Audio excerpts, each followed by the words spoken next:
欧洲中银行拜四实施决议，要调降基准利率，要降1码，这是自2019年以来头一摆降利息。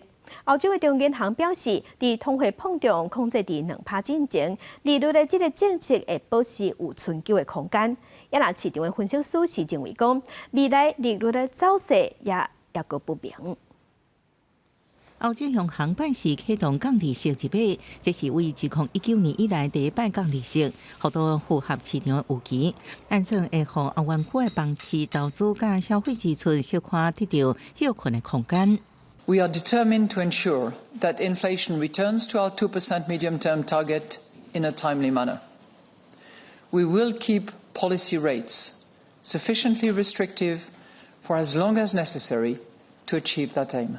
欧洲央行这摆降利息为限制困境的欧元区经济带来及时雨，这是自瑞士央行甲加拿大央行宣布降利息了后，欧洲央行5年来第一摆降利息。不过未来是不是继续降利息，欧洲央行认为都要看经济数据来决定。市场认为这摆降利息是和欧洲央行甲美国联准会行无同款的路。Die EZB sagte auch voraus, dass es keinen weiteren Zinspfad gibt. Also insofern die Zukunft ist weiter offen. Insofern erwartet der Markt mit 50% Wahrscheinlichkeit circa noch eine weitere Zinssenkung im September und vielleicht im Dezember. Aber aktuell ist die Zukunft offen und die EZB hat betont, weiterhin datenabhängig zu agieren und entsprechend keinen weiteren Zinspfad skizziert. 欧洲议会伫当地时间7日到7号举行选举，一般预期投票结果会反映人民对生活成本压力的不满。